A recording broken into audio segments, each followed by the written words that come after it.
I'm here at Salt Lake City, Utah for PyCon 2023. We are in the first day of sprints, and with me is the technical lead for the Faster CPython team at Microsoft, Mark Shannon. Mark, how are you doing? Good. This Good is to be like here. day 6 for you, right? Something like that. Yeah, you lose count this far in. How do you keep the stamina up for these like week-long, sometimes Just 2-week-long try conferences? and get enough sleep. That's really much all there is to it. I think I've been missing on that one. Well, let's talk a little bit about the team. I think your whole team is here. Or a good chunk of them are here. Almost all. Yeah, yeah. Yeah. And what is the Faster CPython team? I think we can kind of get a little bit of an idea from the name. Yeah. Okay. So I guess the core thing is to make CPython faster, but we have a slightly wider remit of like Okay. just improving the quality of CPython. So other things, if we can improve like tooling or some of the build stuff or some of the work we've done for performance testing is also useful for sort of knock-on testing because we're implicitly testing some other major packages like always against the cutting edge. So it gives us some early warning of bugs there.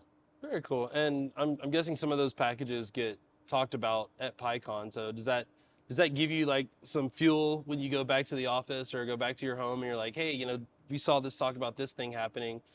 Is there a way that we can get involved in that? Yeah, I don't know that much. I mean, what's really good here is that just people coming up and sort of thanking us and showing interest and yeah, giving us sort of like feedback of, oh yeah, my thing went this much faster and so on. So that's pretty good sort of motivation. In terms of practical things, yeah, it's good the sprints particularly here because we can work with other package maintainers to see how their performance is, how it's affecting performance is affecting their packages and the such. And you had 3 talks from your team that were presented here, and they kind of showcased what the team's been working on. And I know that I spoke with the team last year as, I call it the faster CPython Voltron was forming. Everybody was gathering together and, kicking off this plan that you wrote about. Was it 2 years ago now? Something like that, yeah. Yeah. How do you keep, you know, talking in public while still kind of being heads down and work? I know Eric mentioned like I've been working on this for 8 years. Now we're in like the last couple of months of this. So how do you keep that focus while also thinking about how I'm going to present it publicly? Uh, I mean, it is. I mean, obviously we communicate obviously asynchronously through Bug Tracker and a lot of these things a lot of the time anyway. Sometimes you just sort of forget that it's a public thing. Occasionally, a bit worrying is like, should I have written that? Look back, and it's. I mean, it's positive work we're doing, and we have positive relationships with people. So it's never. I've never written anything like that. I really think, oh, I really shouldn't have written that. Yeah. But sometimes you do sort of forget that it is entirely public. Yeah, I can imagine. I find myself in issues even of like, oh yeah, I can't figure this out, da, da, da, da. And then like a month later, I'm like, oh yeah, it was right there the whole time. And then a month later, I go, yeah, we just kind of ripped all of this out. I've wasted everyone's time here. I apologize. So it does sound like once it gets to PyCon, once you're on stage presenting, it's beyond ideation. It is in implementation, and sometimes even like PEP has already been approved, and you know it'll be released in the next version of Python. Is that fair to Yes, say? I mean it's. I think the interaction of the project. So, for example, one of the things we've done is the new PEP for monitoring stuff, which is a much more efficient way of monitoring the Python program that we previously had. So I'm looking to work with Ned Batchelder, who's the maintainer of coverage, and maybe other things to sort of see how we can help them take advantage of that.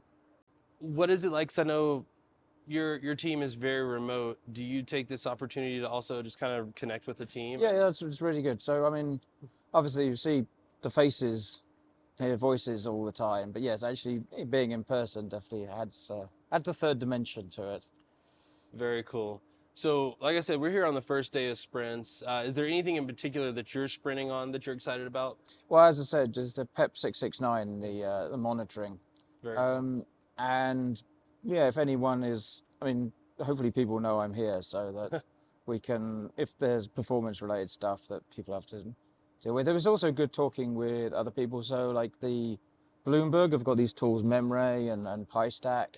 So we also like to talk to them to how we're going to change the internals in a way that doesn't break them, or at least allows them to fix the breaks, if not. I think that is kind of a unthought of, the sharing aspect of things is not just, hey, we're doing this. It's, hey, we're doing this, but we want to make sure that we're doing it in a way that's respectful to the projects that are already out there. And if there isn't really a way to, prevent any form of breakage, how do we help with making that transition as easy as possible or as smooth as possible?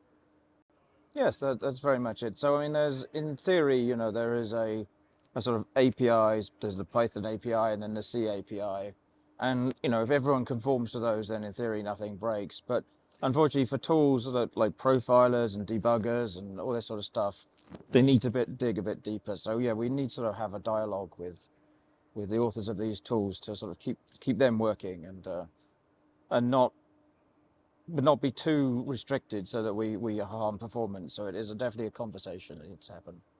Very cool. So people are going to be listening to this around probably a little bit before Python 3.12 is released, in hopes that we can convince them to join us in Pittsburgh next year. Is there anything in particular that you're excited about for 3.12 that maybe your team worked on a little bit? Yeah, so I mean, the monitoring thing I think has the potential to basically give like debuggers are basically you should be able to debug your program at no overhead. With coverage should be considerably faster, and there's lots of other potential for interesting tools there. The multiple interpreter thing I think it's one of those things that's going to be a real game changer for some people and probably won't make much difference for others. I think like the speed up work is kind of a benefit to everyone. Yeah. Whereas other things are like particular tools that are going to benefit a huge amount. And so I think in 3.12 we have more of the latter. So the multiple interpreters and the monitoring are going to change some tools considerably and offer real advantages to some people. Very cool. Well, I know we're getting ready for the freeze. No new features, no nothing new. So hopefully all of that stuff gets put in, gets approved, gets accepted. I think Eric said that he was fairly certain that things are looking good for this year. Yeah, I think the main question there is how much sleep Eric can get between now and the feature freeze. Absolutely. Well, Mark, thank you so much. Like I said, PyCon 2024 is going to be in Pittsburgh. Looking forward to it. Awesome. Well, I hope I get to see you there, and I hope I get to see you there. Thank you for watching again. We are in Salt Lake City, Utah for the wrap up of PyCon 2023. I've been here with Mark Shannon, who is the technical lead for the Faster CPython team. I've been Jay Miller, and again, I hope to catch you in Pittsburgh.